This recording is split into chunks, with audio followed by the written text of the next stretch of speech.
All right, good morning, everyone.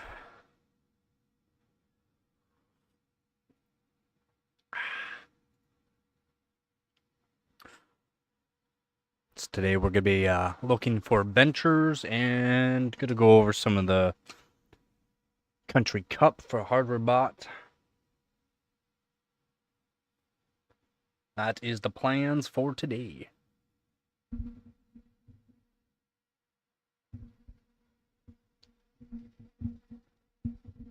Get the mic set up. Should be pretty good like that, I think.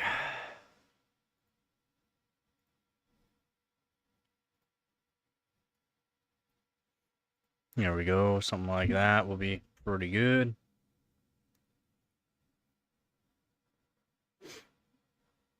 And we got a cat.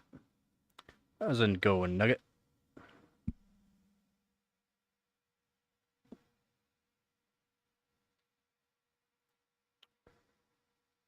All right.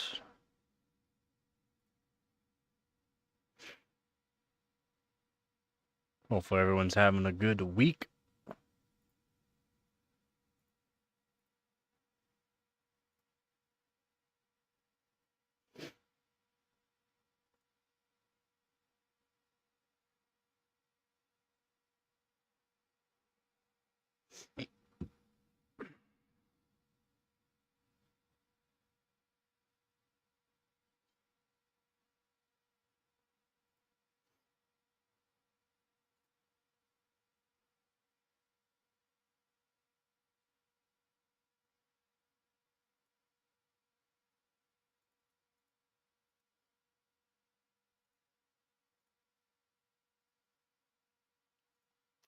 And I'll make the background of that. So this is Cold Canadians, your grandma's favorite overclockers. Right now we are in third place for Canada for teams. Worldwide we are 126 out of the over 4,000. As you can see here, we have 176 globals, like first place, not globals, records. We have 106 silvers, 105 third place, and 170 top 5. So, 4th and 5th.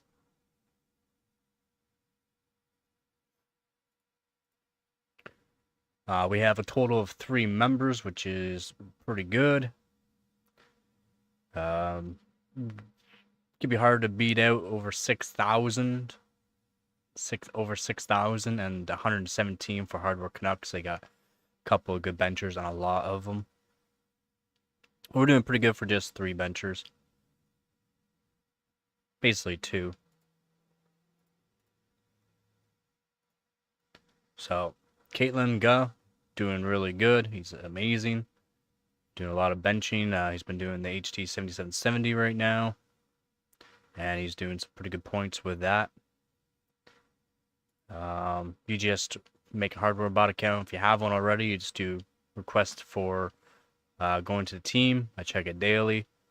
And then for points and contribution, can't even speak this morning. Need more coffee. This is with the points. Caitlin's contributed over 7,000 points now. Good job, man. I'm at 6,689. I just need to get more hardware benched. I got a few I got to do, so. But yep, that's this is the Cold Canadians page right here. This is, you just search up Cold Canadians on HardwareBot and just ask to join and join up. So basically what I've been working on is the Vega 56 for team comp and a couple of extra for my own scores. Got some decent scores with the RX Vega 56. Got the fastest one in Canada right now. Haven't been able to do chilled. I have to get anti-freeze so that way I can do chilled. Just don't want to blow up my radiator from the water freezing, so can't go cold.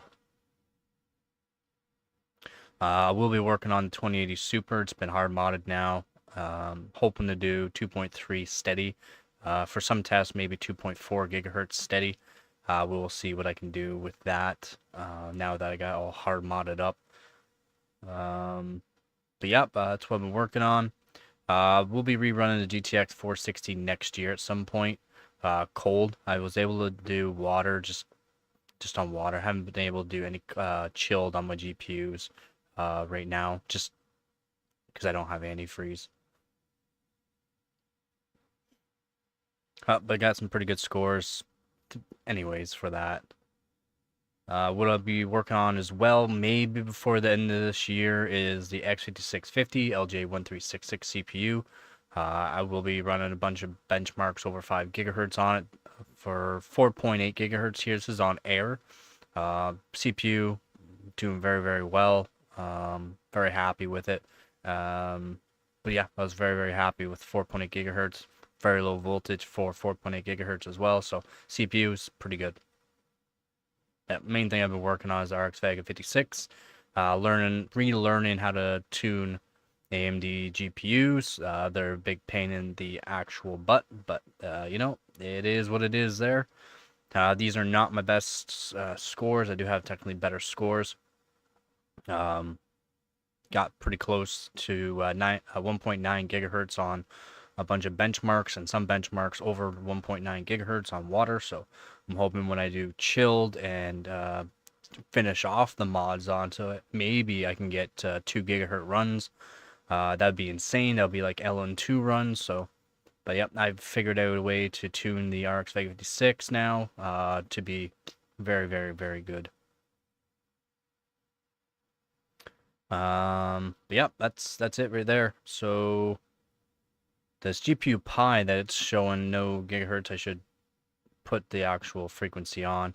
For some reason, it doesn't show it in the Benchmate. I'm not sure why it's not showing the frequency on Benchmate for the RX Vega 56. I don't know why, but I should put it in. This is over 1.9 gigahertz. It's 1.926 gigahertz, pretty steady throughout this whole benchmark. So, which is not very efficient. I have to get a better OS for this. This is my daily OS, so it's not very efficient, but 1.926 gigahertz is what I was able to do. I do believe it peaked at 1.936, 1.94 gigahertz, which is still pretty good. It's showing 1.876. For this benchmark with these cards, at the lower GPU clock, it will clock a roughly 40 to 50 megahertz higher. So you got to make sure you're ready for that, because if it peaks too high and it's not stable, it will crash on you.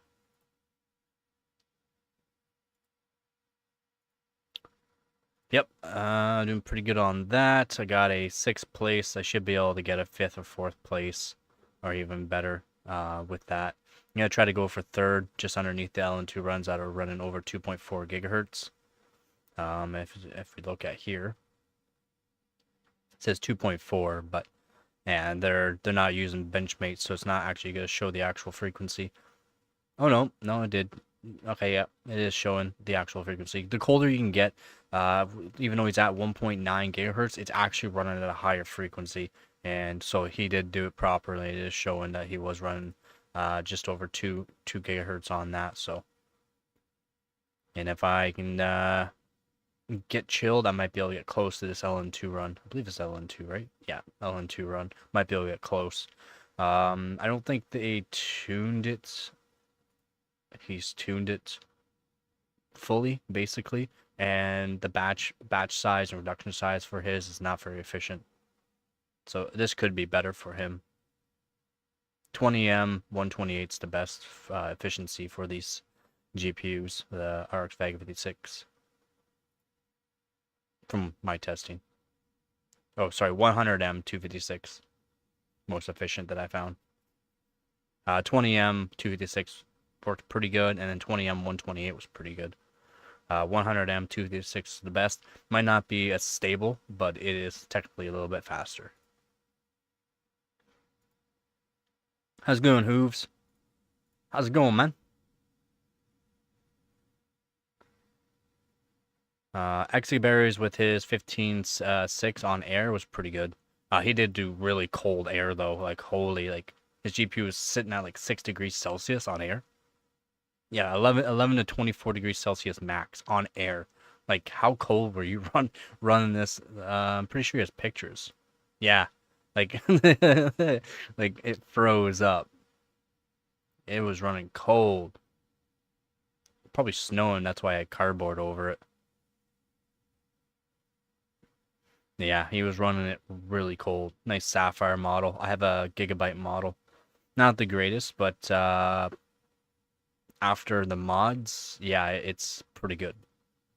You need the mods. I had from testing with it, a lot of people might not think that you need to increase the voltage. Increasing the voltage, not much. You don't need to do much voltage increase.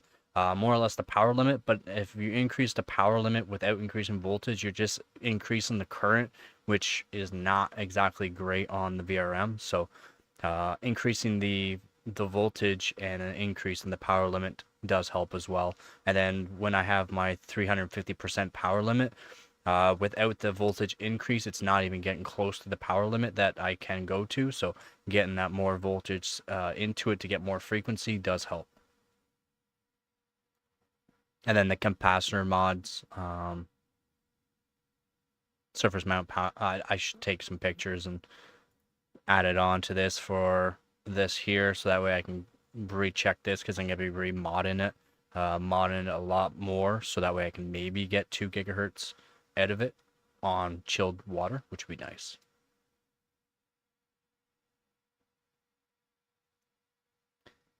NVMe prices have not doubled. Are you high? Are you stupid? I think you're stupid. You're a window licker, Hooves. Stop being a window licker.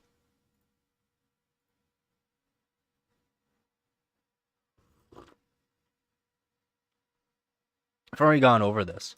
What NVMEs are you looking at? Well, it could be where you are, actually. Never mind. It could be where you are. They have not doubled here. I can still find RAM cheaper. Like cheap, or NVMe here cheap. How's it going, Dan? Yeah, I can still find NVMe's cheap here. They're on sale all the time. Like half the price that I bought it for like 3 years ago. Half the price. So that's technically not bad. NVMe prices have not gone up whatsoever. Maybe some manufacturers, yeah. But just because Micron's not making RAM, like RAM ICs anymore, does not equate to GPUs, does not equate to NVMEs, does not equate to any of that. It just equates to they're not selling RAM. This marketing deploy is just retarded.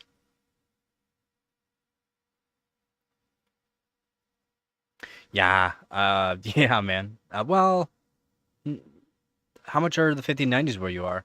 Because 5090s here are still selling for like $4,000 to $8,000.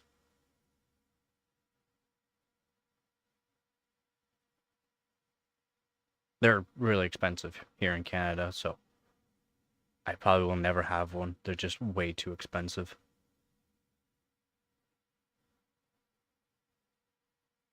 Yeah, NVMe prices have not doubled. I've been checking on it. They have not doubled. Maybe certain brands, but those certain brands, it's because people are buying them because they were cheaper. And then since it's part of how companies make money, supply and demand, those prices will go up. 980 Pro, 2 terabyte and 4 terabyte are cheaper than they have been in the last 3 years. Wow. Savant Rockets, same thing. The ones that I recommend people buying because they last the longest.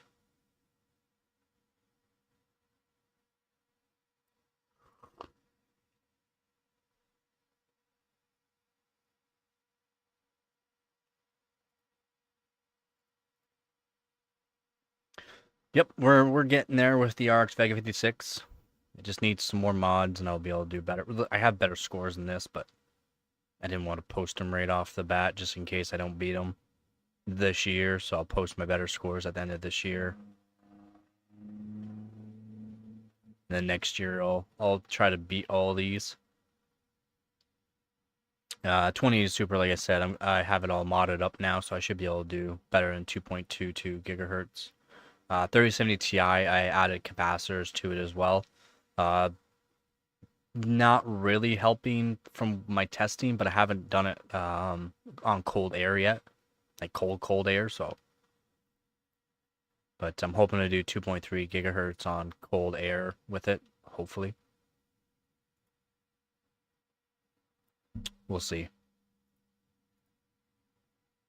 We will see.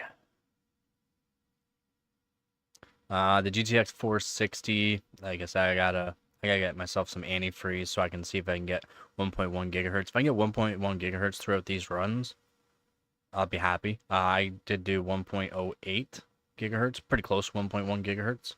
Um, I got some decent scores. Let's just say that, like pretty close to these like chilled water and LN2 runs. I've been pretty close. As you can see, I'm like right behind liquid nitrogen, dry ice, single stage, liquid nitrogen. These chilled water, these guys are good. Shaggy's really good overclocker, and he must have a really good board.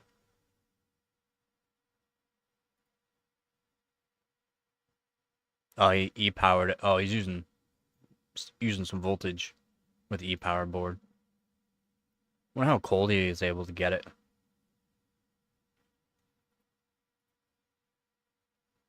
This 1.08 is only with like not even 1.3 volts, so I might be able to get close if I can do chilled water to 1.2, maybe. We'll see. I only have a 3-stage VRM on my GTX 460. It's not very good. Doing pretty good. Doing pretty good. Beating out single stage, some pretty close to liquid nitrogen run, so happy with that. And then like this infrared here, he's just running it at a crazy CPU. Oh no, he's not. Just efficient OS. Very efficient OS. Windows 7 probably. Yeah, Windows 7. I'll make a Windows 7 up for it. I don't have a Windows 7 right now, so I should make one up.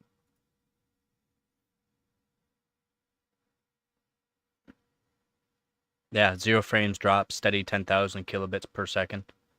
I think it's your issue there, Hooves. How's it going there, PF100? Stuff at your end. 100% steady, no frames drop, 10,000 kilobits, over 10,000 kilobits per second, almost 11,000, which is more than enough for even 4K streaming.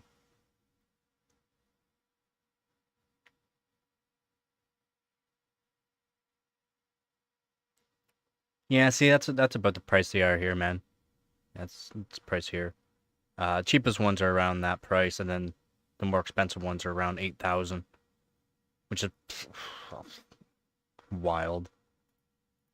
Just wild, man. And then Big Block has like the most insane. It doesn't matter that it's on LN2. 1.5 gigahertz is insane. Like he has the most insane GTX 460. Now that's insane. 1.5 gigahertz. Just I don't know, really good bin, or maybe he has some really good mods for it. Maybe I haven't modded the PLL yet, so maybe I should mod the PLL. Maybe it might help with a little bit of voltage increase.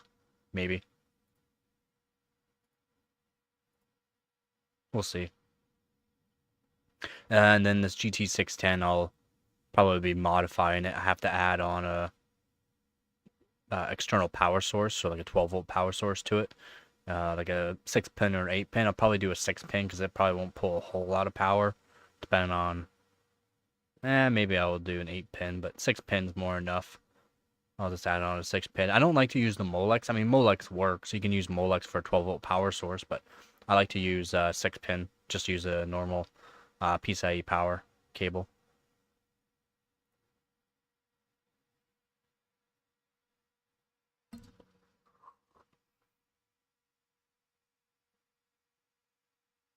Nah, man. There's no need. Especially for the games that you're playing, you're not going to see much of an increase. Like maybe 10 frames per second. Unless you go to like 4K, like if you're streaming 4K and doing it in 4K, then yeah, but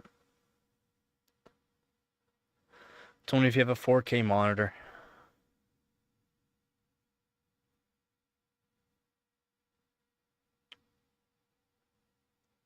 Yeah, put on a good custom water loop. I don't even know if a really good AIO would be really good for it, but custom water loop at 8700K is really good.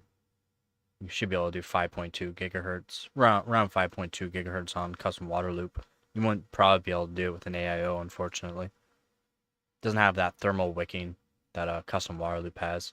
Flow rate's just not fast enough. The 8600 GT is still broken. I'm pretty sure all I'm gonna have to do is modify the V-Sense so that way it can give a certain amount of power to. It's definitely the MOSFETs that I replaced.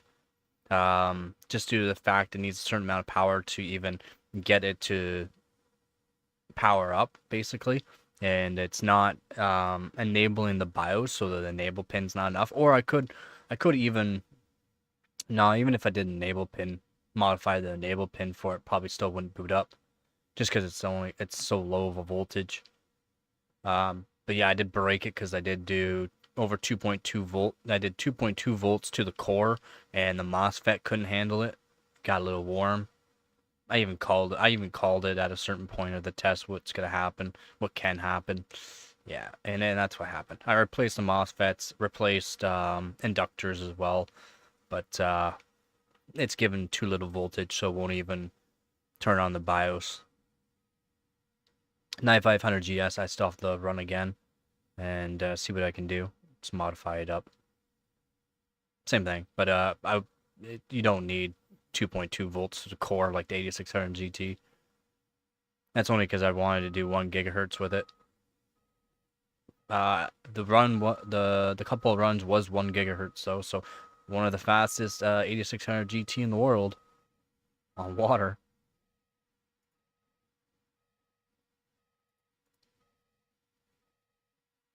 Um,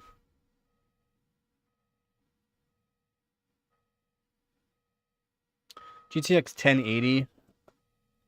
I don't know. Probably rerun it next year. Maybe rerun it next year. It's just it's a good card. It's just 2.1 gigahertz is not enough, and that's basically all I can get out of it.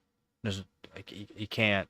I can't seem to get it go past. I can get 20 megahertz more, or I can get it to do 2.2, but it's not technically doing 2.2. The scores are worse, so it's not even voltage either. Like, because it's been hard. It's been modified, even though it doesn't need to be modified. But yeah, it's the best I could do with it. GTX 1080, I need to re-add on a new fuse, new 8-amp fuse. Oh yeah, 2.3 gigahertz was pretty good on that run. Yeah, this is just on water, not even chilled. So I'm hoping next year, whenever I get the funds to build the chiller, I can be able to rerun these cold.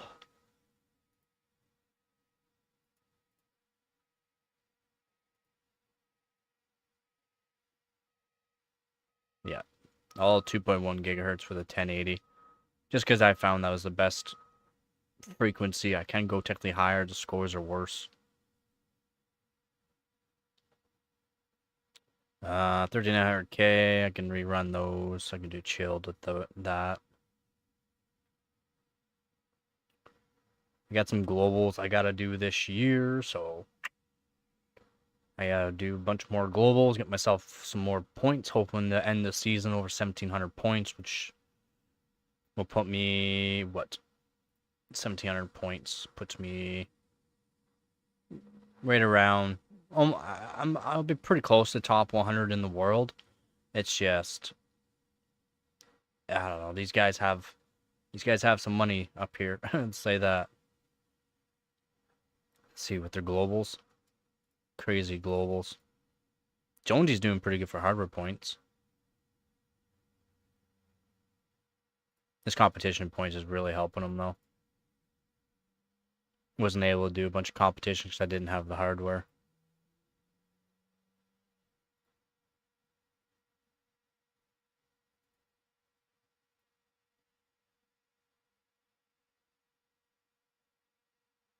Yeah, 4 grand for the cheapest one. They go up to $8,000 here. 8 grand, buddy. 8,000. Just a little bit, expensive. Basically build a whole new computer for that price, even with the prices of RAM right now.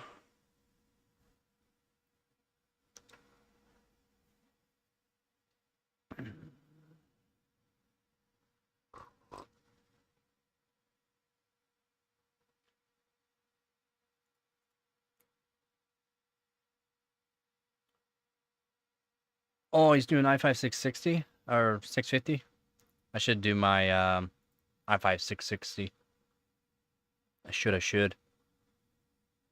Haven't ran it in a long time. 5 or 6 years now.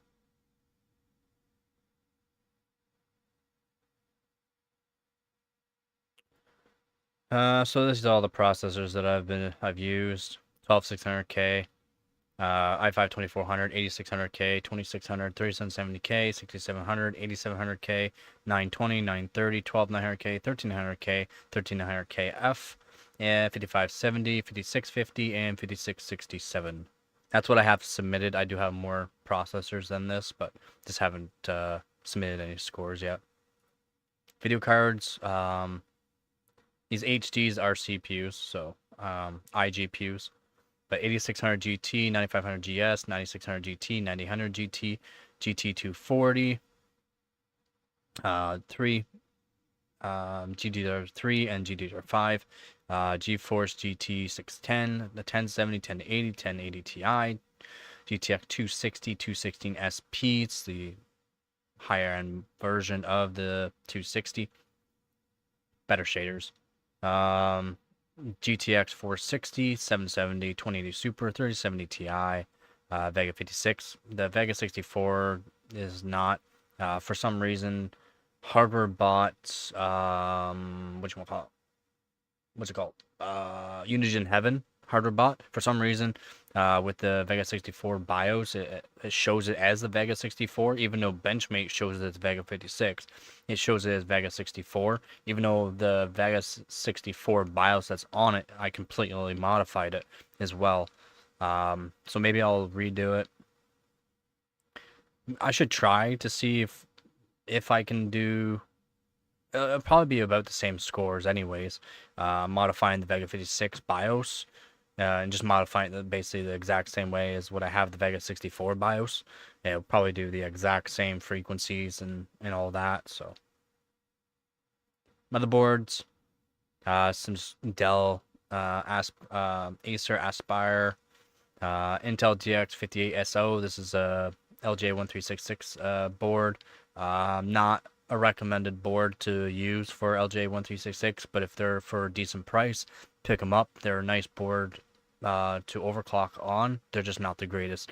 They are only dual chan as well, not triple chan like the P6X58D-E. This Asus M32CD is for my 6700K. It came with the pre-built I bought a long time ago, and then from that pre-built I modified it, added on to it. And then don't even have any of those hardware anymore. Intel S55 20HC. This is for dual. This is my dual CPU motherboard for LJ1366. Sabertooth Z77. The Z390 Phantom Gaming 4S. This is the 4S-AC Wi-Fi. Terrible board. Do not buy it. For overclocking, you're limited for CPU and RAM voltage.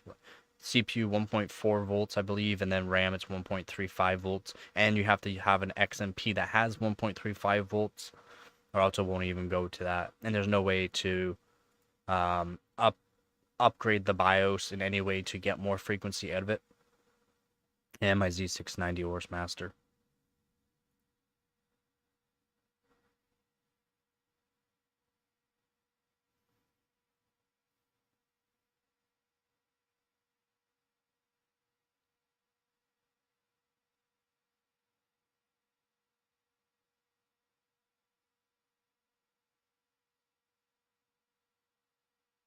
Yeah, they're just so overpriced.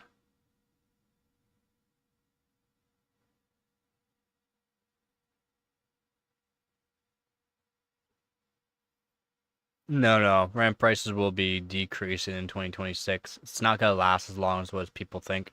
If people continue to buy it at this price, it will last longer, but people won't be continuing to buy it at that price.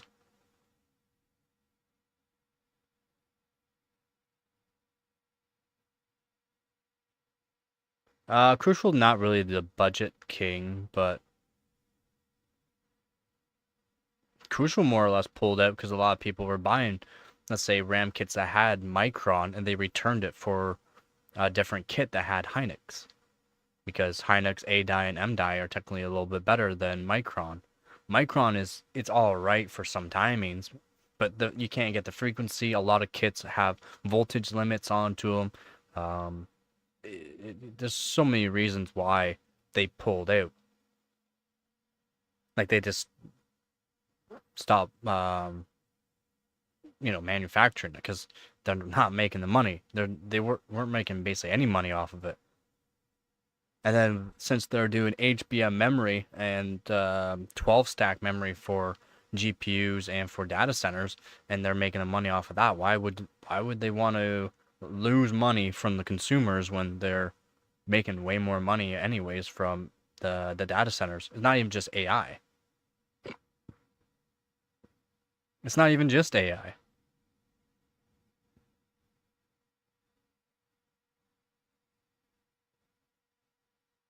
There is no bubble. The bubble is going to crash in maybe 50 years when it's starting to be, actually be good. There's no bubble. I don't know what people are talking about, a bubble, AI bubble. There is no AI bubble. Stop listening to the morons, please. This is just annoying to read people just saying all this stuff. There is no AI bubble.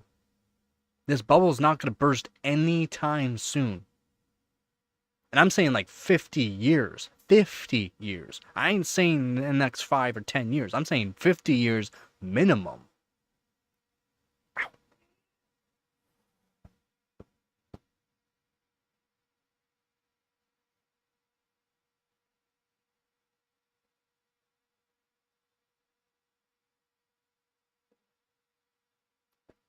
Yeah, Crucial's the king for budget, but they weren't the king for budget. The same thing. Patriot Viper you can get Patriot Viper cheaper than Crucial. A lot of people thought Crucial was the budget king, but they're not. They're technically not. They were like on par with other companies. It's just they're a more well-known brand. No, I didn't watch the Joe Rogan with the owner, the CEO of Nvidia. There is no AI bubble though. I don't know what people are talking about with this. Oh, this AI bubble is gonna pop. No, it's not. No, it's not. There's nothing wrong with some greenie. There's nothing wrong with bear dyes.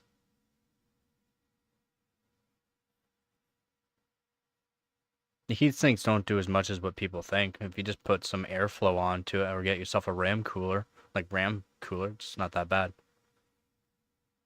DDR5 motherboards are not dirt cheap. Did you see there's some manufacturer built a motherboard that has DDR4 and DDR5 on it?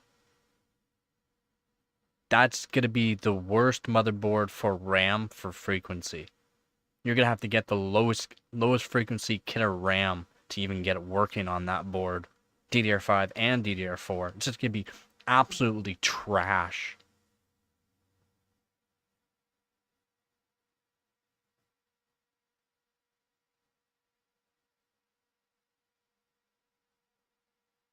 Yeah, it's not even in China. They what company was it? ASRock? I think it's ASRock that made it. It's gonna be the worst motherboard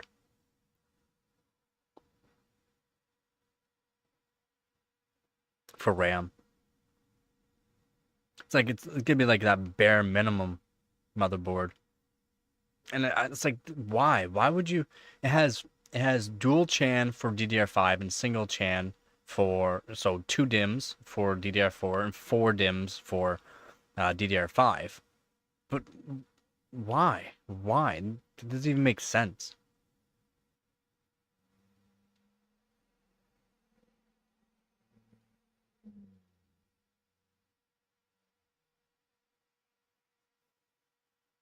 Nah, it's not gonna happen.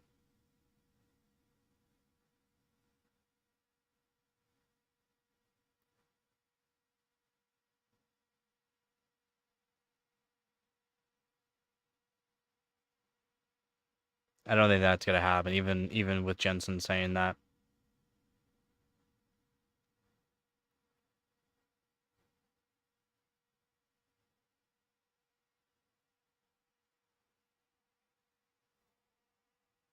Yeah, it would. It would look like crap. Would work like crap. Like you'll have to get the lowest, like just JDEX speed RAM.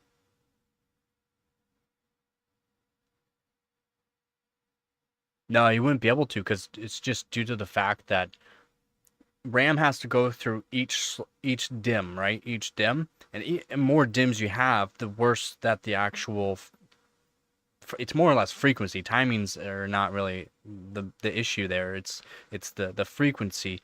Everything becomes more unstable the more DIMMs you have, and having 6 DIMMs total for DDR5 is terrible because it will go through each, and then DDR4 has to go through all those as well. It's just terrible. And even though you don't have populated DIMMs, it still has to go through each of those DIMMs, even though they're not populated. That's what a lot of people don't realize either, is it still goes through. Like the frequency still goes through each DIMM, even if they're not populated. You have one stick in, it goes through all 6 anyways. Which means it goes to each DIMM, it goes up that trace to those pins, back down, same thing, and then goes to it. Depends on if it's topology or daisy chain, but it's how it works.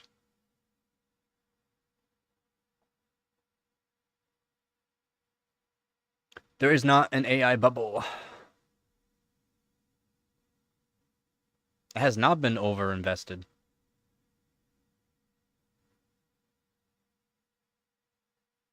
We are at the beginning. The beginning. Yeah, companies stopping, major companies switching over to AI. We're still at the beginning. The beginning. Over invested? Nah, man. Not even over invested. Yeah, yeah. Yeah, yeah. 57 equals 4090. Yep.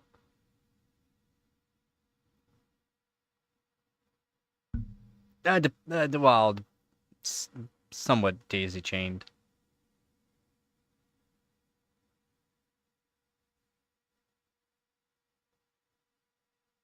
Nah, not much is gonna change, man.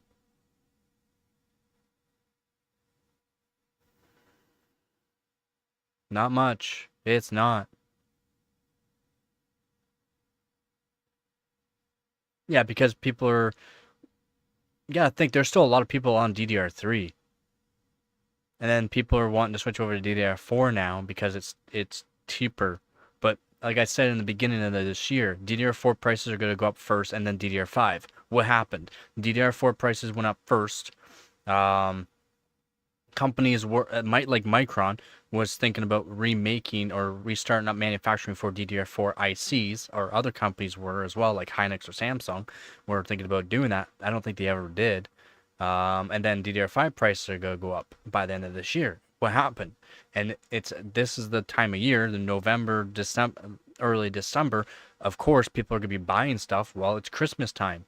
Christmas time, money gets spent at this time. So why people are trying to blame other things when it's the consumers that are brainwashed to buy stuff at a certain period of time? Of course, things are going to go up. Oh, big stretches. Bye bye.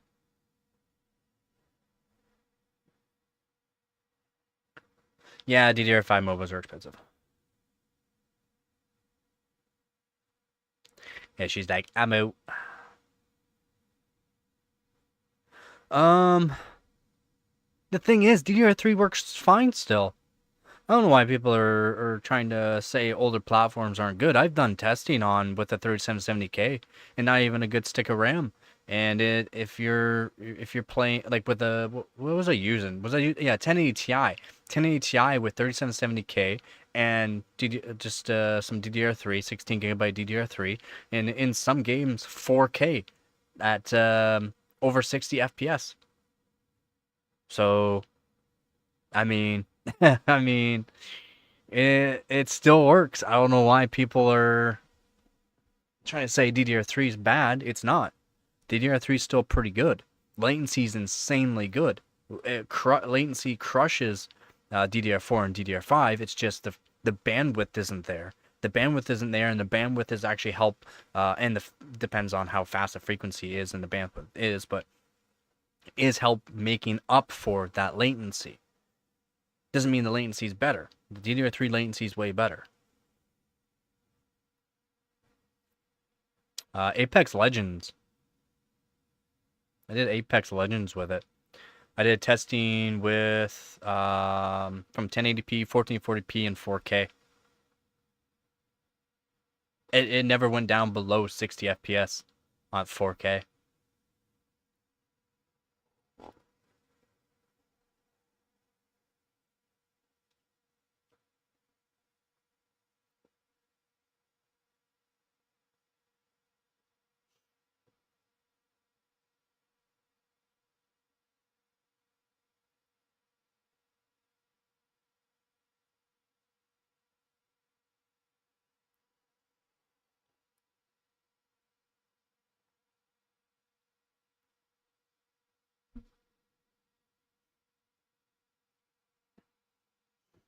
Yeah, that's the nice thing about the Intel is because it does have dual memory controllers onto it. It has DDR4 and DDR5 memory controller built into the CPU. That's what makes Intel nice.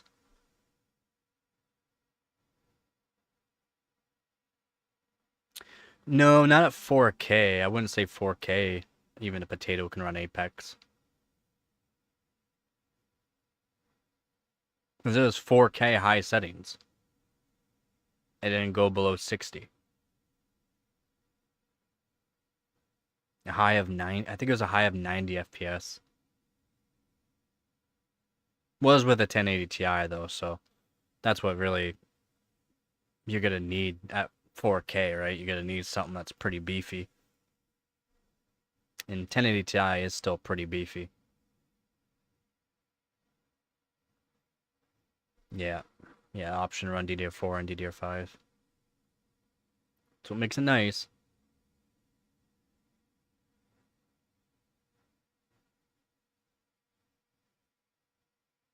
Yeah, you'll have to play some 1440p and 4K games to really push that 7800 XT though, especially 4K.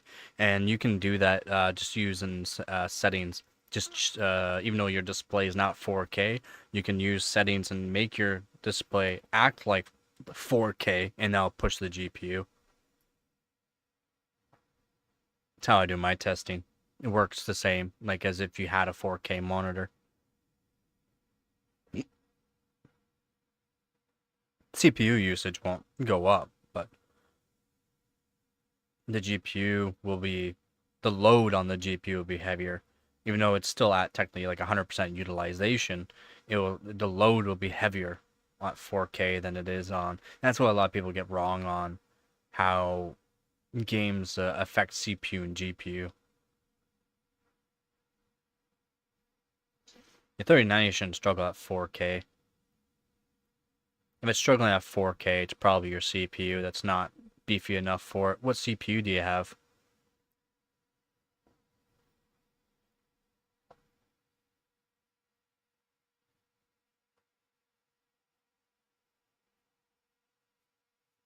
GTA 6 will not drive hardware sales. Apparently you're not paying attention to that. Oh yeah, just a 9900X. Yeah, it's not gonna push the. It's not gonna push it, buddy. Unfortunately, you're you're in some games at 4K. You're bottlenecking the 3090 with the Ryzen 9 9900X.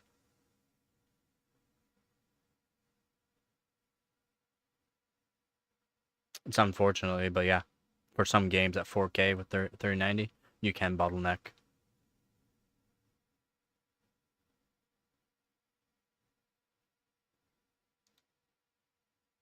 You're losing frames just not having a certain CPU. 3090 is a beefy GPU. I have tons of benchmarks done for showing CPU and GPU on different games, different combos.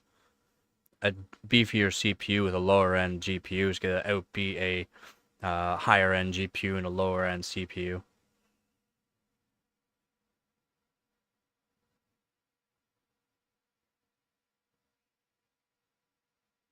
And frequency matters. Not even just IPC, but frequency.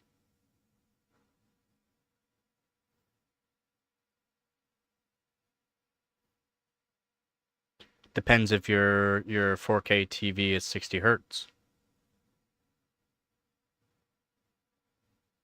Doesn't matter about your display. You can always check the FPS. Your FPS will be higher than what your display is.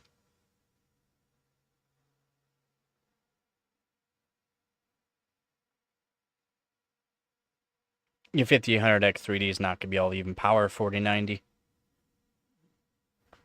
You're bottlenecking the crap out of it with a 5000X 3D.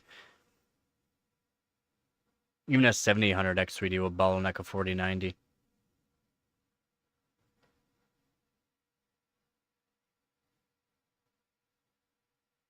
I think 120 hertz is plenty for most people for a monitor or TV if you're gaming. 120 hertz is plenty. You're not going to see much more than that anyways. It's just people like to say a higher refresh rate is going to be better for you, but no, it'll just make you more tired faster, and yeah, your eyes don't see past, well, most people don't see past 60 hertz anyways. Some people can see about 100 or 120 hertz, but going past that, you're not going to see much of a difference. Maybe if you use high-speed cameras and special software to show how things are working, and maybe it'll change your mind on that and brainwash you, but don't be part of those brainwash morons. They really like to have clickbaits for a reason, right? And like to get sponsored by companies.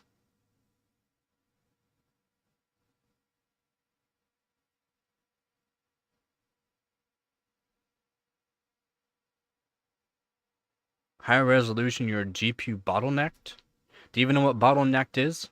Do you even know what bottlenecking is?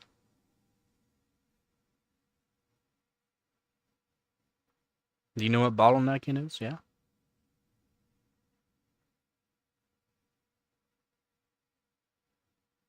120 hertz, 55-inch TV. That's a pretty good refresh rate. Holy.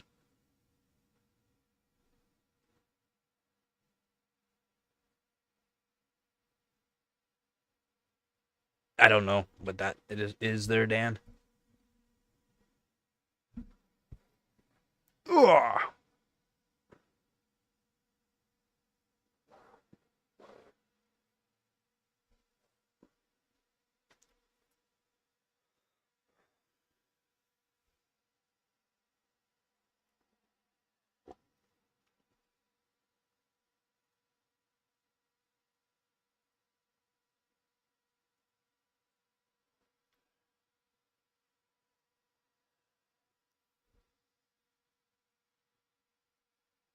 LG C4. I know what. Dan, I know it's the model. I'm not searching it up though, because I don't care about TVs. TVs are not for PCs, in my opinion. Now you can make a PC for like a home media center. Yeah, that's just fine. But you can literally use a potato PC to run a TV. To run a game that's different, you need rendering power, or nowadays, generation power, frame gen. But yeah, you need a PC that can do frame rendering. TVs, you don't need that. You just need to have like a crappy CPU and not even a GPU most of the time for up to 8K. How's it going, Jimmy? Yeah, doing pretty good, man.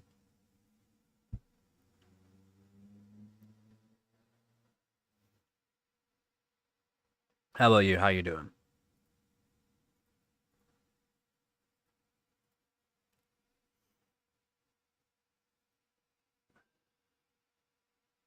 It's not iced coffee. I don't drink iced coffee. Are you high? You high, man? You must be high. I need something like good. I don't drink iced coffee. It's just in it. It's my cup. Water pump? What water pump did you get? Is it a D5 pump? A D5 pump should last you like 10 plus years.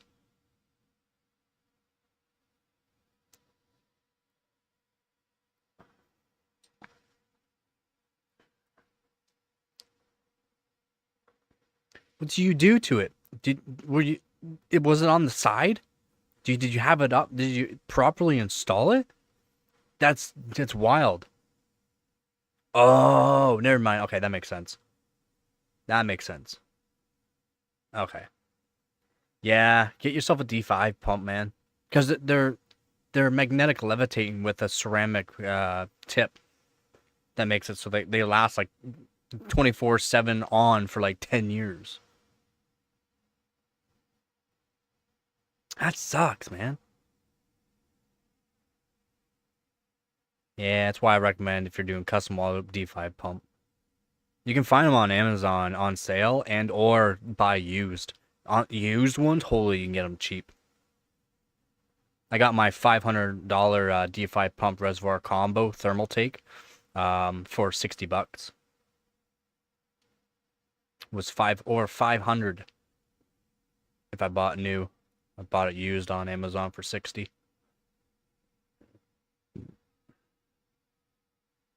Oh, it would have. Yeah. Yeah, I mean I've I've forgotten to plug in my D5 pumps before to my CPU. CPU works just fine because my mono block it's like 5 pounds of copper. It'll work just fine, but as soon as I start doing a strenuous task onto it, the task will just end. My PC won't turn off because the temps don't actually rise unless I'm doing something strenuous on it.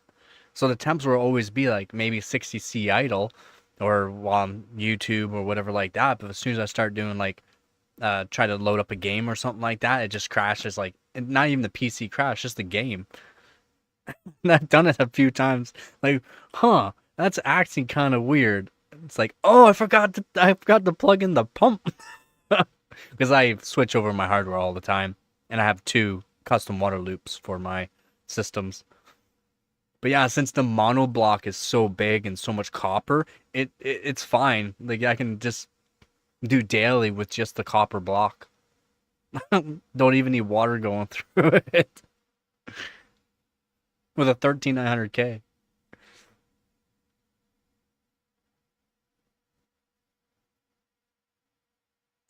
Yeah, that's the thing. You can use those pumps there, Dan. You can use those pumps just fine. It's just, yeah, 600 liters an hour, but then once you have the system put up, like tubes and everything like that, it goes down to like 200 liters due to flow dynamics and all that. Yeah, that's the thing. Just make sure you have a backup ready or have an AIO that you can just switch out. Yeah, always use, yeah. It's not X3D, it's BLLC, big last level cache. And it's gonna have more last level cache than X3D. Basically L4 cache.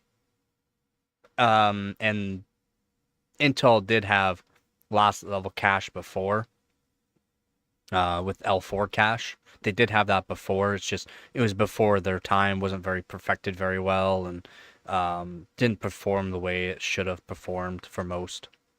But yeah, yeah, they will have X3D on their 1954 platform.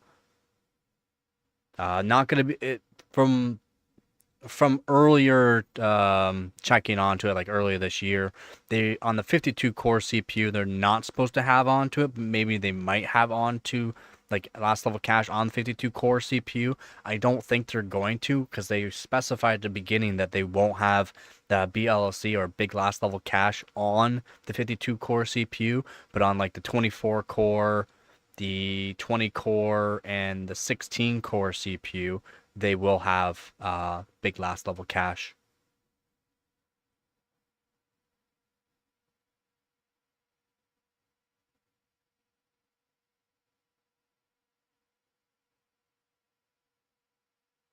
It's not really back pressure. It's not back pressure. That's what a lot of people are not realizing with the back pressure. There's not technically a back pressure with it. It's just the flow rate goes down. There's not technically a back pressure because it's not fighting anything backwards. And then since it's a custom loop, it's in its own loop. It's not open loop. If it was open loop, there could have been a back pressure of sorts, but then you need more volume of water in a big tub where the water goes to the pump. That's when back pressure can be a part of the thing. In a custom water loop, a closed custom water loop, there's technically no back pressure. But yeah, flow rate goes down with tube length, tube diameter, the fin array, so tighter fin array on your CPU or GPU block. GPU blocks are generally milled. They're not finned array like some CPU blocks. So the flow rate is pretty good throughout that block to begin with. But longer the tubes, the more that you have onto it, the more 90 degrees you have, the slower the flow, just due to the fact fluid dynamics is running into that 90 degree. There's more surface area with the tubings with longer runs, that kind of thing. Yeah, yeah, restriction basically. Yep.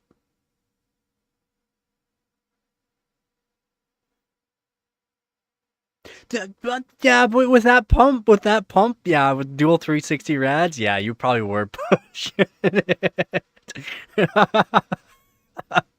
Yeah, because you gotta think the radiators have um, very thin tubing that goes throughout it, right? Like very, very thin. They're not like round. They're usually a flat stock tube, and it has to go through that. So yeah.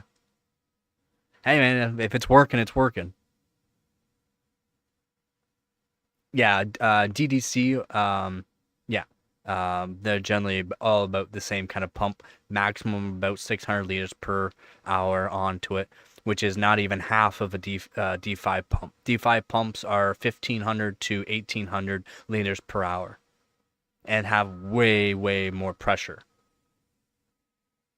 Flows higher and pressure's better, just due to the fact that pressure, and some actually AIOs have some really good pressure now, so the flow rate doesn't go down as much as what it could be compared to some.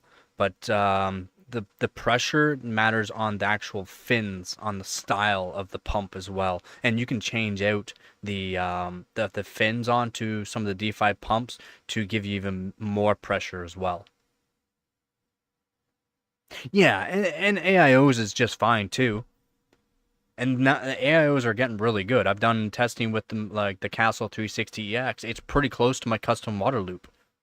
It is, but with the custom water loop, for me, I can do my more extreme overclocking, right? It's easier for me. I can switch out GPUs faster. I can switch out CPUs faster because I can just leave everything where it is. Just take off the CPU block or GPU block, switch it over. Ooh, that's hard to do. With AIO, I gotta take it all out, move it over to the side, and watch where you're setting it because you might hit the GPU type deal.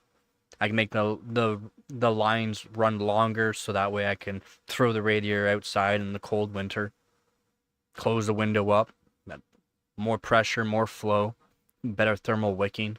So that's why I like custom water loops. Yep, and it probably did just fine. Yep.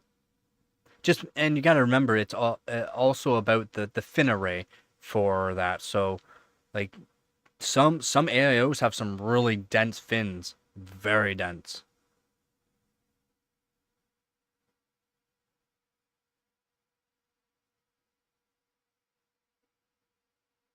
Yep, and works for you. Works for you.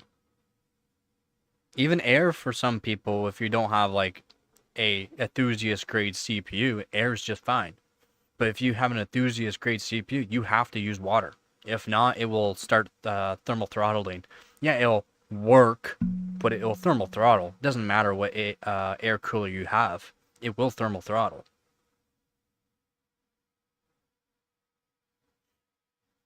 And due to load spikes and all that, yeah, you need water. Doesn't have enough thermal waking power for load.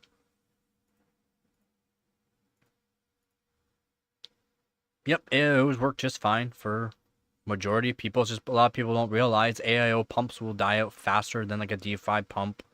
Um, Sustained loads generally aren't gonna be as cool as a custom water loop, but it does help. I mean, they do work. Yeah, you would have had to. Yeah, that's what custom water loops work really good for. Even though you have a cheaper pump on it, custom water loops work good for that.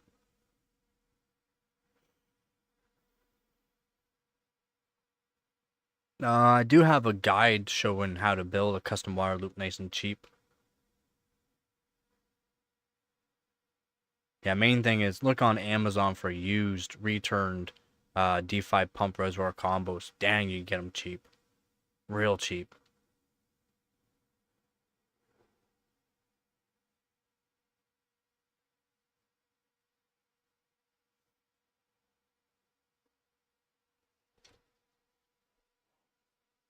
Ooh.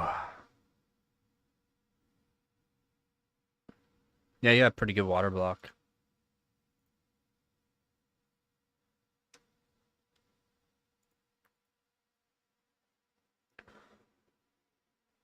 Oh, the Nugget's back. Hello, Nugget. What you doing?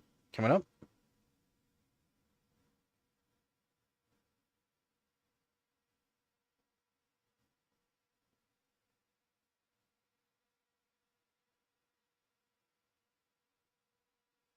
You could have put ring up a bit farther. Would have been fine for it. Oh yeah, yeah, it would have been. The air crew was like, nope, not today. Not today, not today. You gonna say hi? Well, look up. Look up. Well, look up.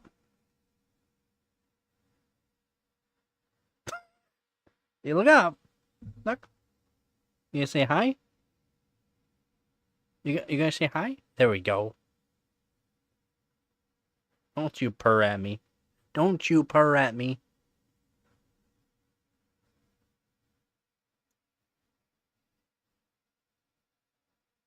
I'm not using a capture card.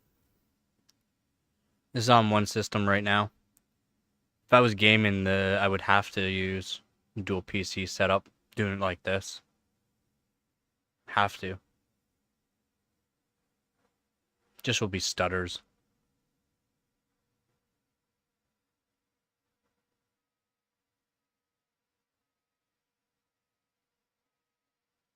Odd. Maybe your CPU ring is just not very good. That's fine. I mean, 4.3 is still pretty good. Yeah, no need to put extra voltage in. Just for ring frequency. You're not going to gain much performance with it. There is some performance gains, but it's not going to give you a whole lot if you're having to use too much voltage. No need. That's what I like about the Raptor Lake. You can do 5 gigahertz easy on them.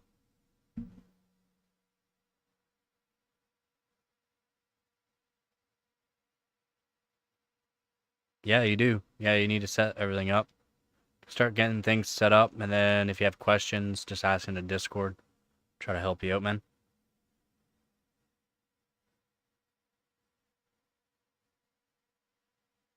There's no need. Dan, there's no need for you to do any overclocking on your dual setup. Keep everything stock. Especially if you're doing long gaming sessions and that, there's no need. You're on an AIO too, and so there's no need.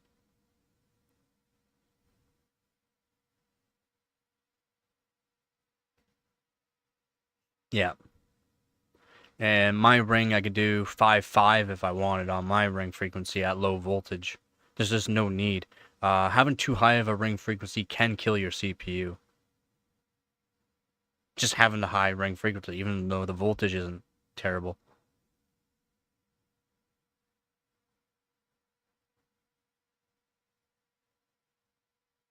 Yeah, it'll do 5.8 gigahertz on 2 cores by itself, no problem.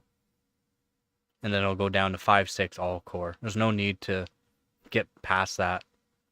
I mean, if you could do 6 gigahertz all core, yeah, that's when things start becoming a thing. But you literally need to do direct die to do 6 gigahertz all core, and the amount of money that you need for that kind of stuff, there's no point. There's literally no point.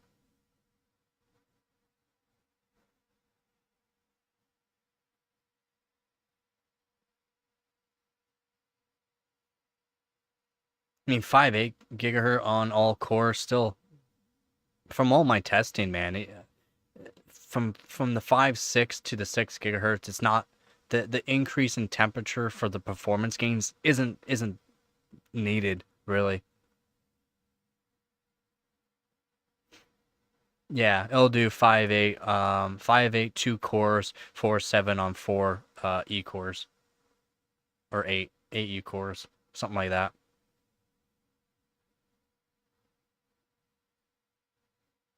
Yeah, they're good. Yeah, the 1400Ks are really good. When I'm gaming, I set my 1300K to 5.8 gigahertz all core, and it's just P cores. There's no need for E cores to even be on. And then temperature's really good, and the wattage at 5.8 all core, it's literally what 125 watts or something like that. Not bad. No, it won't be. Not stock. Stock won't be at 5.8 gigahertz all core, and it won't be 4.7 on all E core. That's not stock. Yeah, no need to argue. You're. Oh, okay, yeah. Then it's not stock.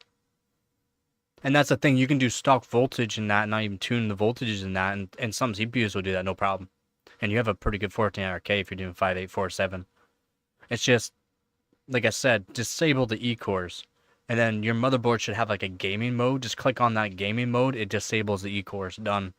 There's no need to have the E cores even going, especially with your dual PC setup, man. There's no need. Your temps will be lower as well, and wattage will be lower.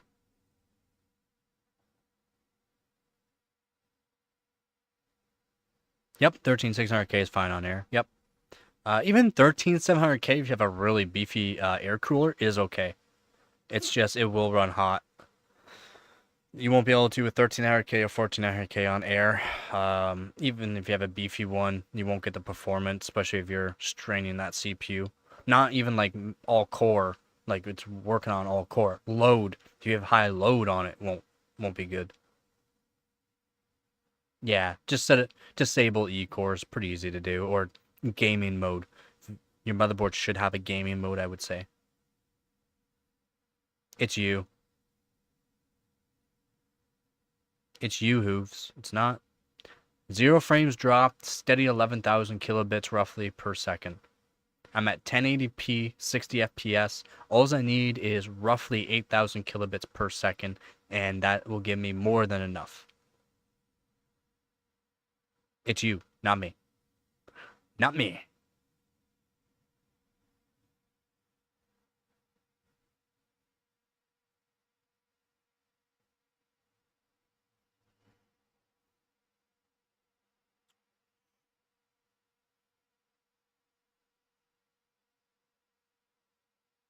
Yep. Yeah, consumer grade. They're enthusiast grade CPUs. They're not for average people. They're for people that want like the best. And they still compete against like the 9950X 3D. Then leave, Hooves. I'm sorry that you have shitty internet and a bad computer.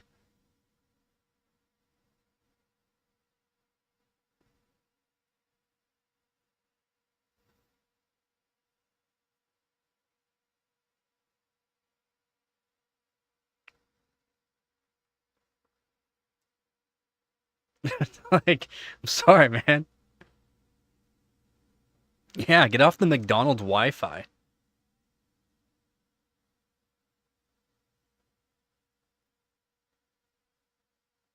My God. Everyone is saying it's fine, but Hooves. I wonder who's the issue then.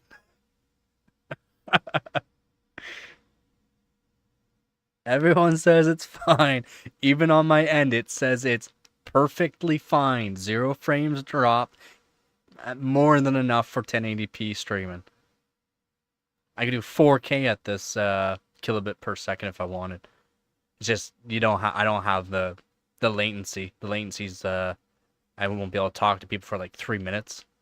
It's like a 3 minute delay instead of it being like a 3 second delay. Yeah, the Dollar Tree Wi-Fi.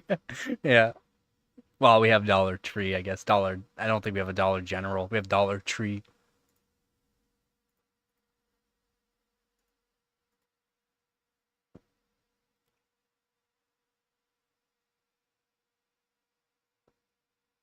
I got the nugget ears. Oh my God, she's just so cute. She's just so cute.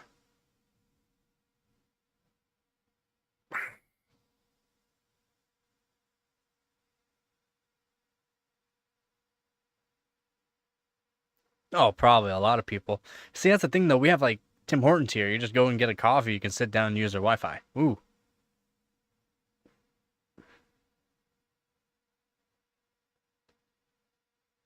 Yeah.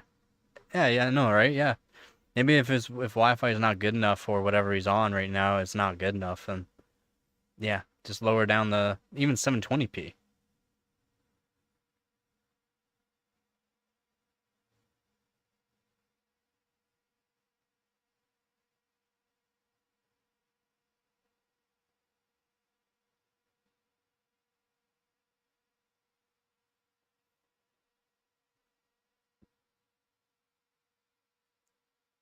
Tweaker paradise.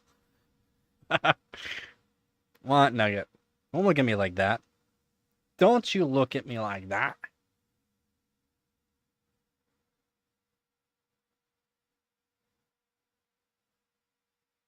What? What?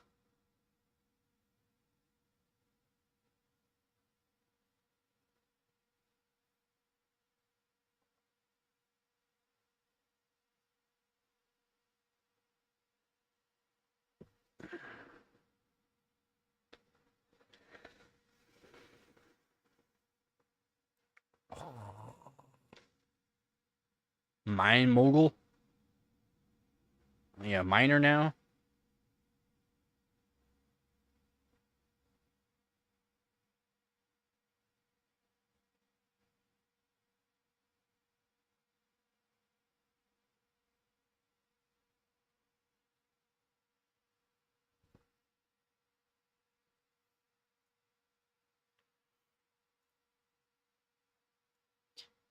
We got a nugget. There we go.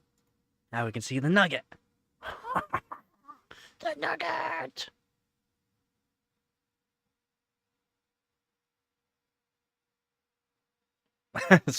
Switching jobs every 2 days.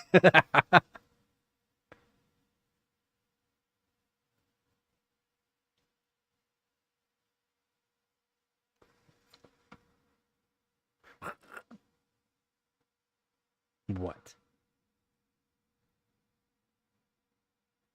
Yeah, yeah.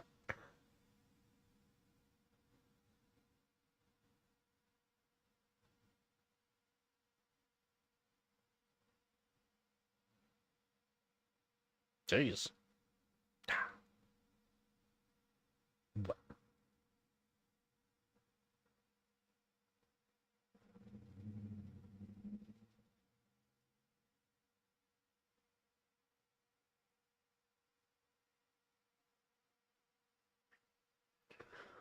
Oh yeah.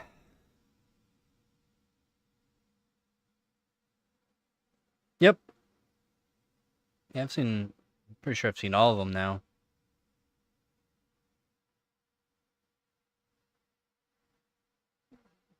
I don't want you to lick me. Stop. Stop it. Stop it. It's like the older you get, the more you lick. Stop. Stop it. Stop it.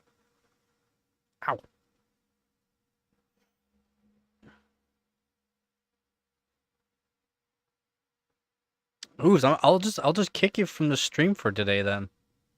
If you're gonna complain, it's you. It's you, man. I'm sorry. Maybe it's because you're in Australia, I'm in Canada. I don't know. Everyone but you saying it's perfect. My end says there's 0 issues. Bye.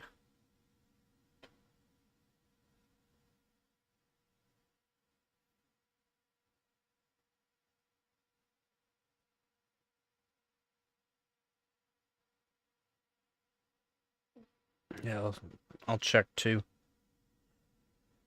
I'll check as well. I'll watch the stream from my end, and I mean, even my end is saying it's fine. Looks like it's just fine. Looks pretty crisp and clean on my end. No stutters, no lag.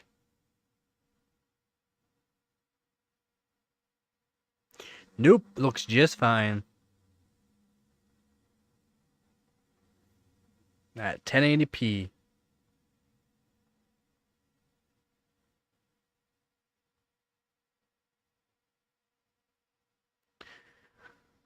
Yeah, I think Hooves is just full of crap. Doesn't know what he's talking about. That's what happens when you have a crappy PC, crappy Wi-Fi. Needs to complain. Brainwashed. It's not me, it's you. Nope. Nope. Nope. It's pretty good on my end there, bud. Yeah. Well, pretty good on my end.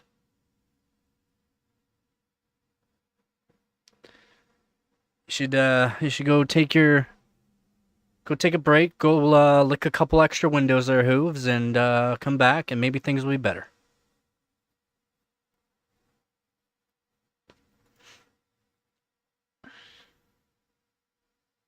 Yeah, see, right now I'm on Wi-Fi, but the um the upload speed is insane. It's insanely good. And upload speed's what you want for streaming. Like I can do 8K streaming if I could. If I wanted. Like no problem. Like that's how fast my upload speed is. It's so good. I'm only at 1080p though. Yeah, and I've had 0 issues this stream. 0. 36, that's it? Yeah, it's pretty. I'm at like 100, over 100 upload speed. I haven't. So my internet, I have it set for upload speed though. My download speed's only like around 100, even though I could get it up to about 400. Around 400. It's like 360ish.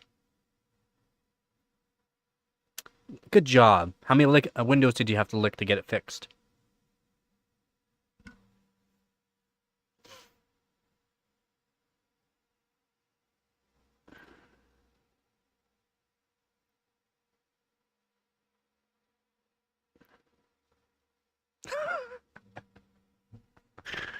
I'm glad that you fixed your issue, man. Yeah, yeah. So you can set your Wi-Fi.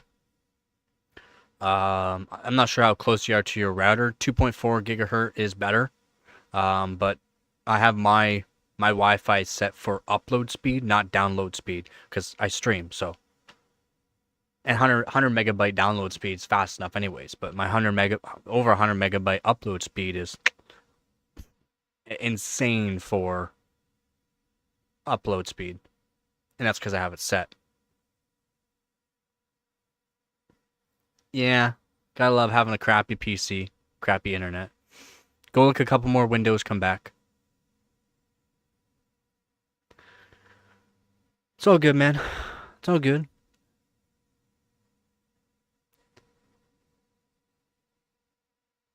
It's not your fault that you have crappy hardware.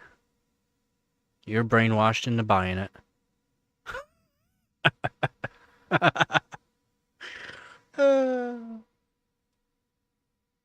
You know I'm saying that because you bought AMD.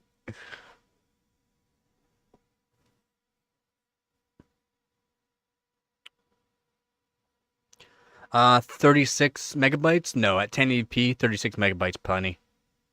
That's all you need. I mean, that's you only technically need 15 megabytes per second. If you have 36 up, that's more than enough for 1080p, buddy. And then it's not, you don't have to call anybody. You don't have to call anybody. You can just set, like, manually set it, your whatever Wi-Fi or whatever you have.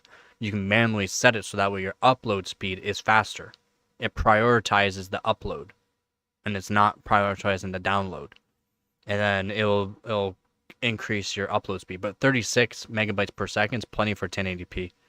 You can 1080p. You only need 8,000 kilobits per second. Do 10,000 though when you're gaming, and you'll see that it's a bit crisper. Do 10,000 kilobits per second.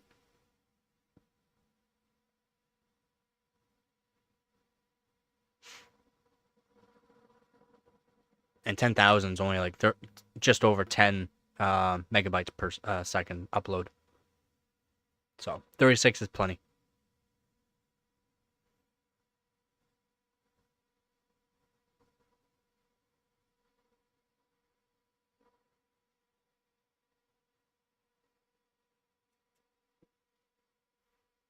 I have it set at 10,000 kilobits per second because it's guaranteed to be perfect.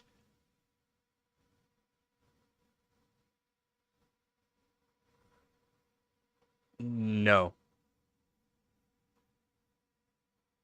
Wait.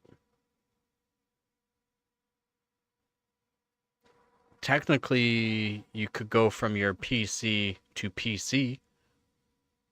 I think you have to use a software though for that. You might have to use a software for that. Not sure. I wouldn't use a splitter. I don't think a splitter works technically that way.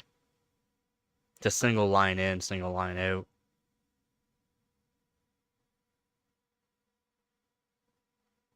Pretty sure you need something to...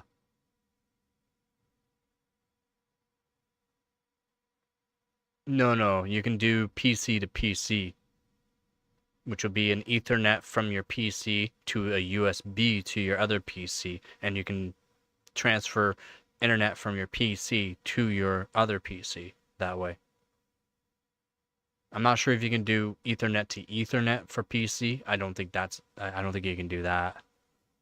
But you can do Ethernet to USB. And think you have to use a software. Not sure. I know I have cables for. I've never tried it. Me, myself, and I have never tried it. Alright, just give me 1 second here.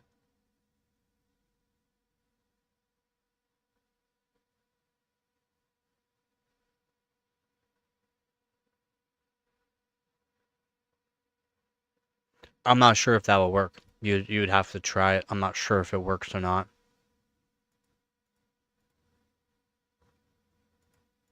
Give me 1 sec here.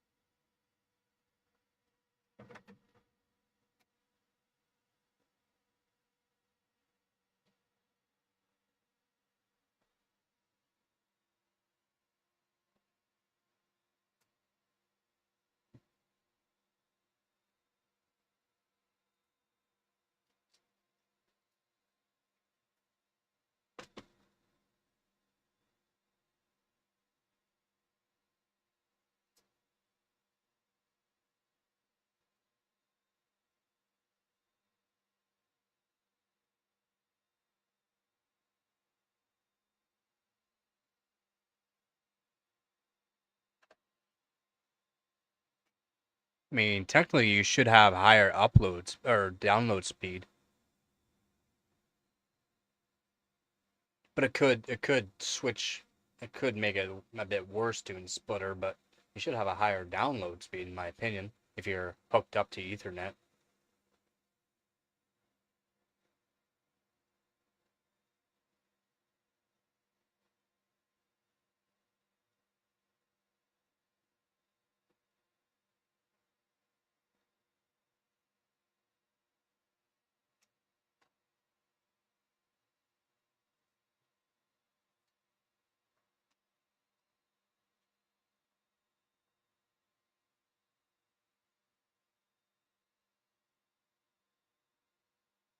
Okay, good. Yep. Well, yeah, you definitely want your game to not have any stutters. But the main thing for your streaming PC is to make sure you have good upload speed. That's all that really matters on your streaming PC. It's just upload speed. Your gaming PC download speed.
And that's the thing. You probably could. It's just I'm not sure if it's gonna ruin your download speed for your gaming PC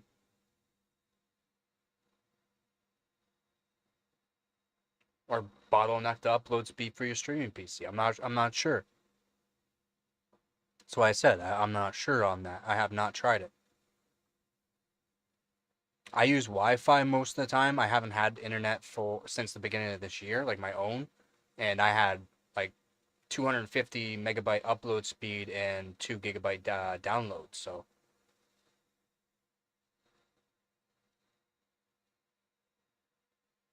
and with the router right beside my PCs, I could do dual PC, and it was insanely good. But even with just like I have it set up now, it's plenty. It's plenty. Zero issues.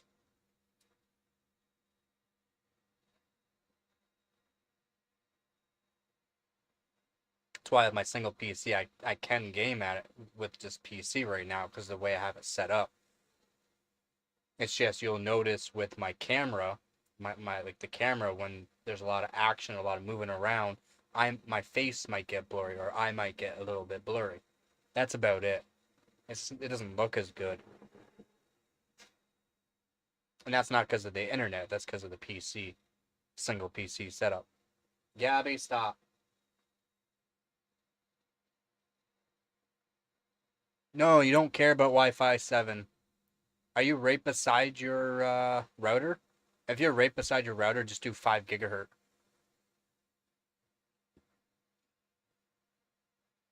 Do dual band 5 gigahertz. That's if you're right beside it.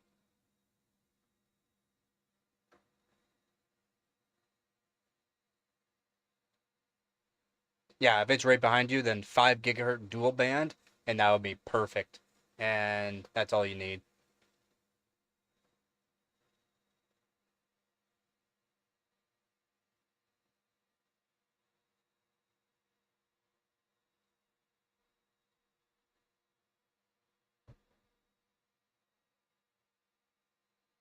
If you're farther away, you'd have to use 2.4. If it's right on the other side of the wall, then you'll need to do 2.4 gigahertz, as it's better to go through 5 gigahertz if it's right beside you, 2.4 gigahertz single band. So you want to do 2.4 gigahertz because it's behind a wall.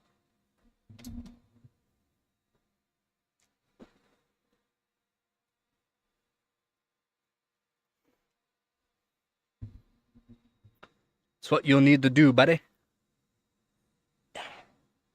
Hi, Nugget. You're not showing up on the camera. Come on.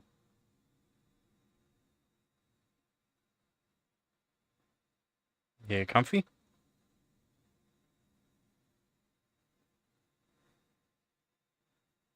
1 sec, I'll show you.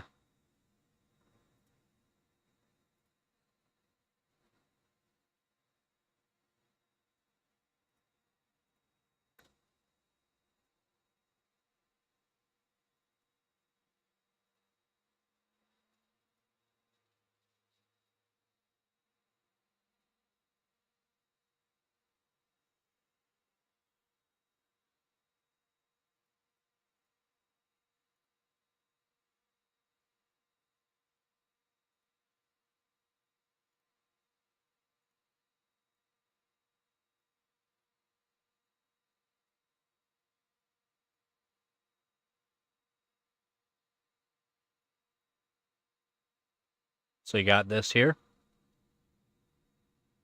So you can see that just fine, right?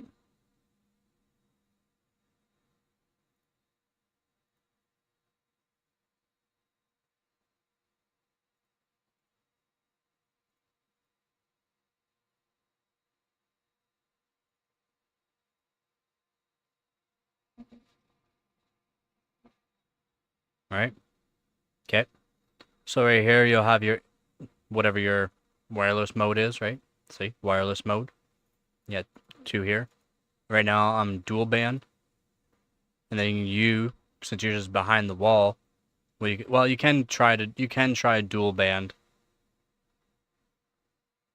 It's not showing the drop down. So here, if you click over here where it says the dual band, you'll see that you'll have 5 gigahertz 802.11a, 2.4 gigahertz 802.11b, 2.4 gigahertz 801.11g, 2.4 gigahertz 802.11b-g, dual band 802.11g-a or a-g, dual band 802. Like you'll have a whole bunch of a list. Just go to 2.4 gigahertz. You can try dual band 802.11a-g. Don't do a-b-g. Do the a-g. But if it's behind the wall, the best, in my opinion, is just do 2.4 gigahertz 802.11b-g. You get a right click on your, hold on, I'll show you.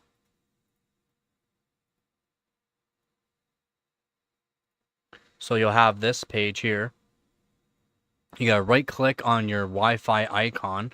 This page will show up. You gotta click properties, and when you click properties, that's when you'll get this page here. Okay? That's when you get this page. And you just go, it'll be on that. You just gotta go to advanced.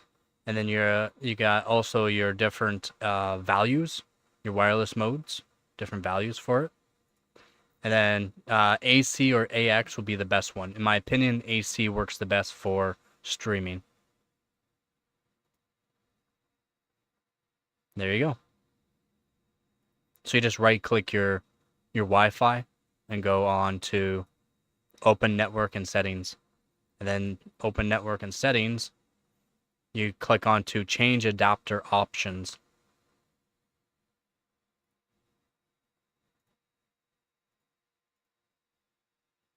That's how you manually do it.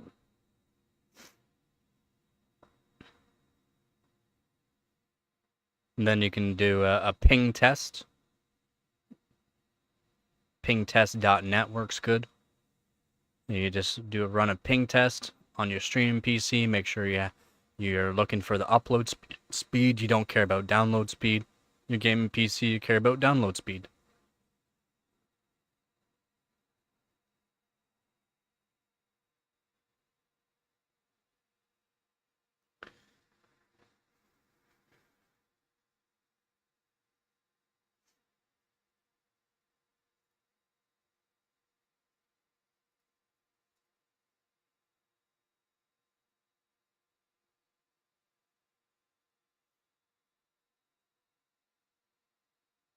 Yeah, Wi-Fi adapter. Yep.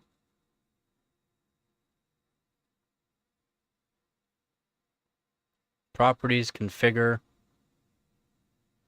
Bring you to that page.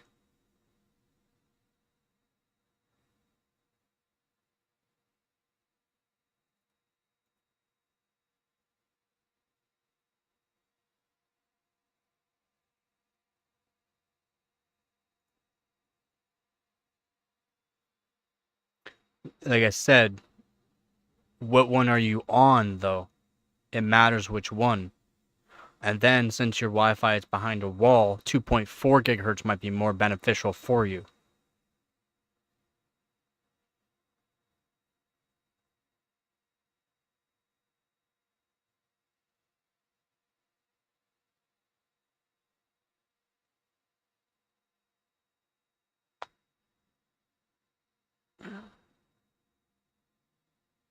We don't care about send and receive.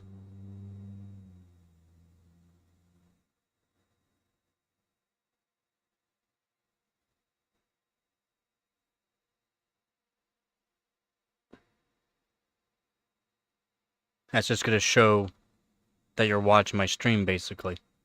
It'll change. It'll fluctuate depending on what you're doing.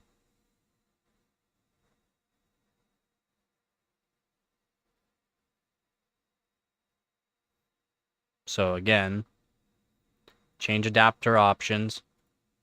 Open up Wi-Fi 2, go to properties, configure, so networking, configure.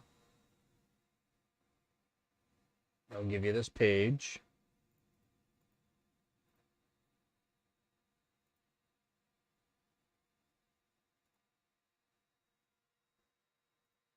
I'll give you this page.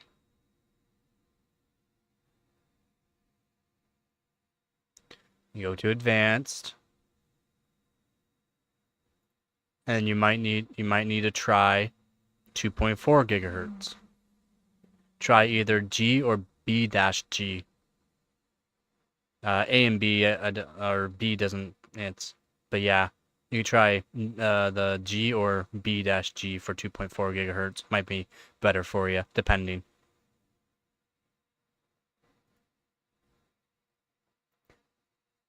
What? Are you looking at this page right now? Are you looking at this page right now? Wireless mode? Another wireless mode. It does not look any different. The only thing that will be different is your listing depending on the Wi-Fi receiver that you have. Like, see, we have a whole bunch of lists. Some of them have a shorter list depending on the receiver.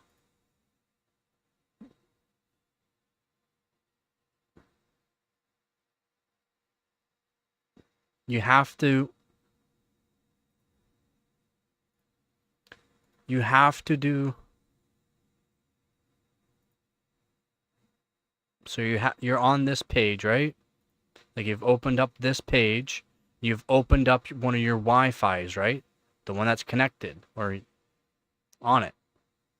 You've opened up that, which gives you the other page. Like this page. You're going to click properties. No, you're not doing it right then.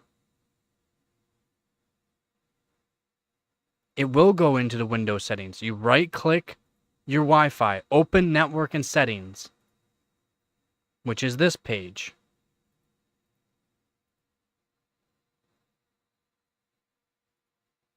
Oh, wrong one. Not that one.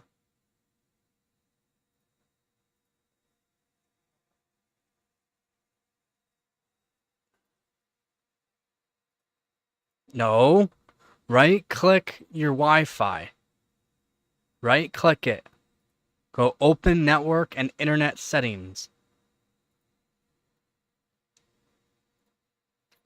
Windows 10 up. It's not giving me the. I can't show you the page apparently. It won't allow me to show you the page. Why?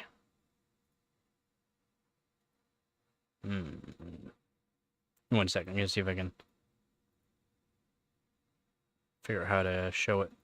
My OBS is not allowing me to show that page.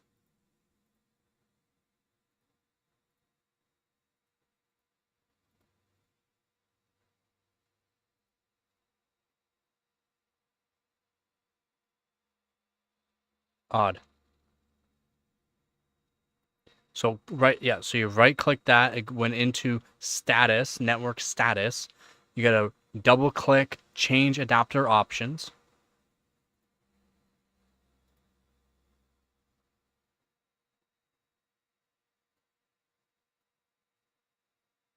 Wi-Fi. So you open up Wi-Fi.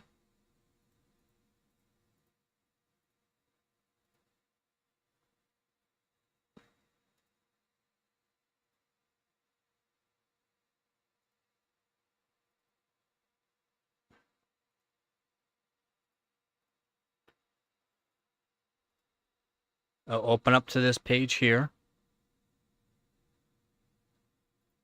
You gotta click on properties. That'll give you this page.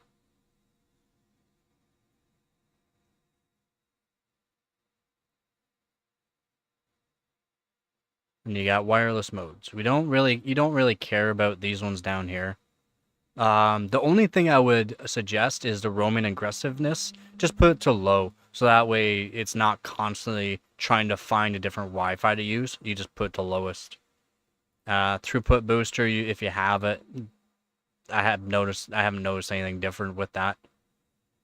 But yeah, wireless mode. You don't have to do dual band. You can't see the list. If you click on to this, you have a list. Just try the 2.4 gigahertz. Try either the G or B-G, which will be like 802.11 or whatever it reads on yours. Try the G or B-G for 2.4 gigahertz. And dual band, it's the A-G that works good for your upload speed. Wireless mode, you can do 802, AC or AX. N doesn't work very good, so if you have this drop-down list, it'll be like disabled, 802.11N, whatever, 802.11 AC or 802.11 AX, depends on your Wi-Fi receiver. What you have, yours might be an AX, probably not. Wi-Fi 7 I don't think is AX, I think it's Wi-Fi 6 AX, that's what it is. Wi-Fi 7 might have it though in place depending on receiver, but just do the AC and that will give you the best.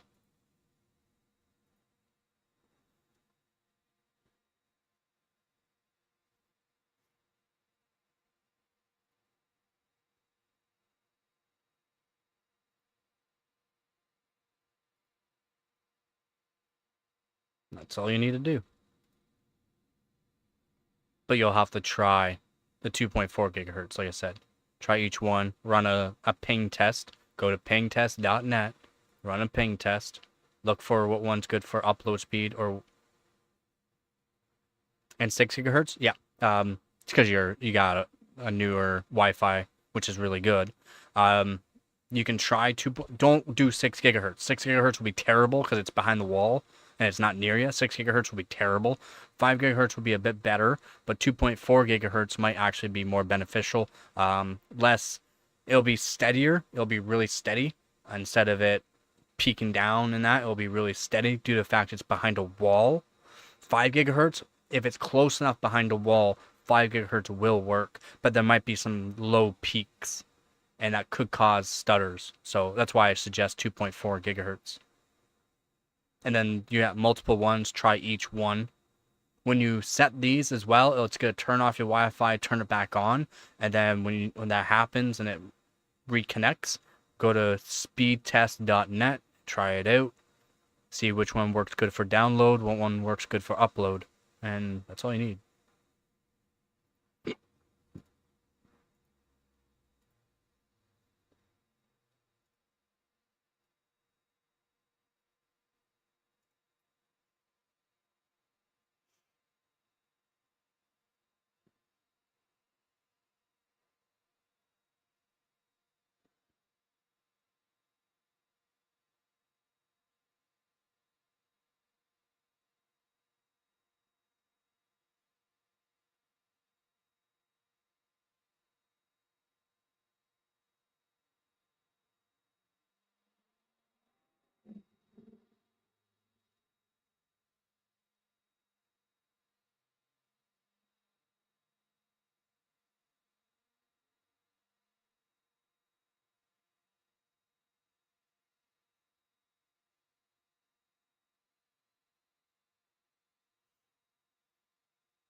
Nice.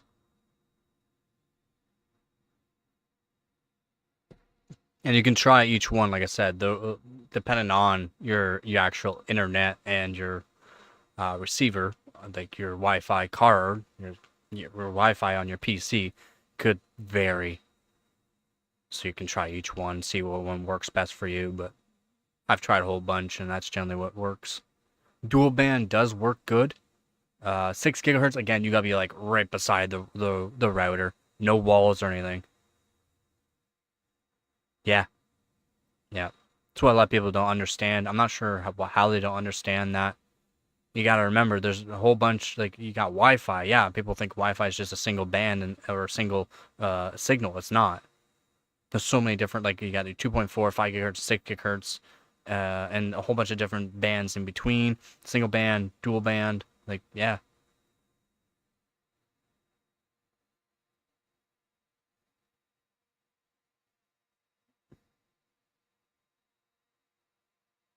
No, it would be you'll have an Intel Wi-Fi card. Then your Ethernet probably be Realtek. Generally, Wi-Fi cards are Intel though.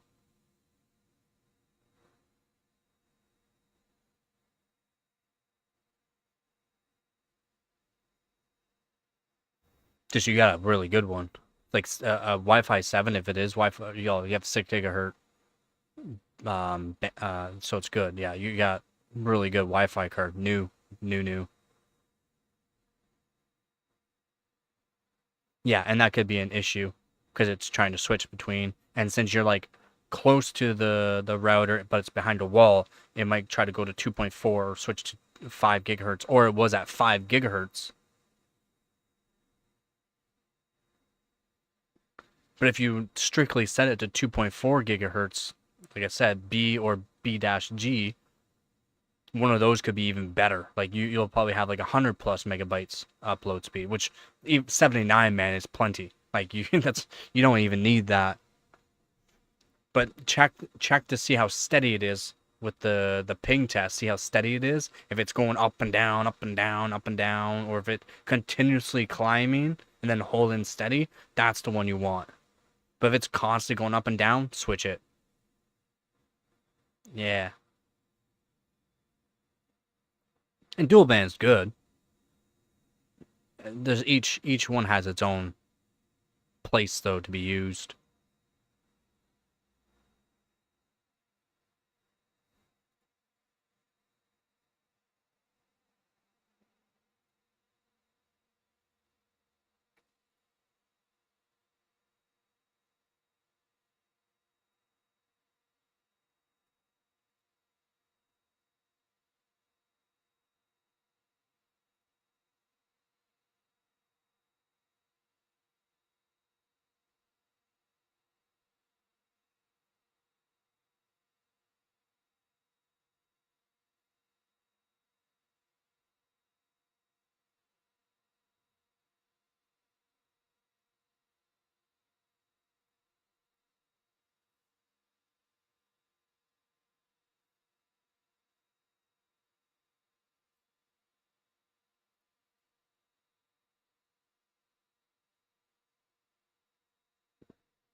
But I think I'm gonna be ending the stream here.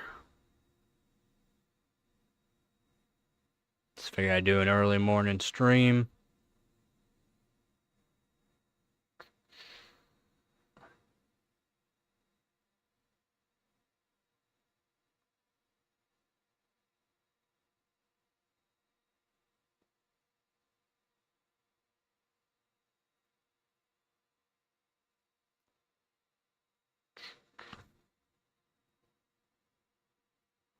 Uh, uh, uh.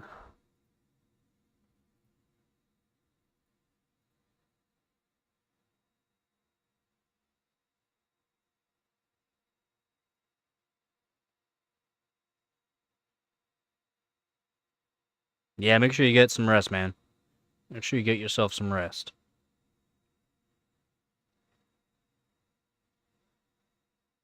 I mean, you haven't been taking it easy. You've been painting the floor and all that, so I'm doing a lot. So try to get some rest, man.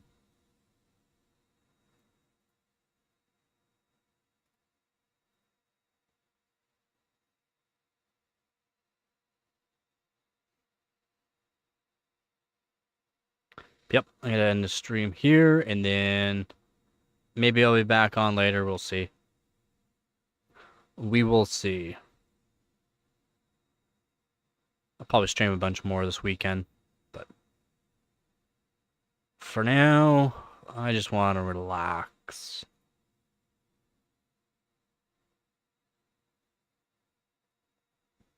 So, again, thank you to all my viewers, subscribers, and donators. You guys help this channel more than you know. I'm going to be ending the stream here, and I'll be back on maybe later. We'll see. Probably tomorrow, though. Maybe I'll work on some videos. Go over the RX Vega 56 card, the modifications I've done to it. And, yeah, maybe do some gamings for that. Show it gaming. I've done testing for some games with it, and it has been performing pretty good. But yeah, I got a bunch of games I gotta download still and test them on that as well. So, but Marvel Rivals seem to be pretty good. That's it for this stream, and thanks for watching. As always, don't forget to get her done. Peace.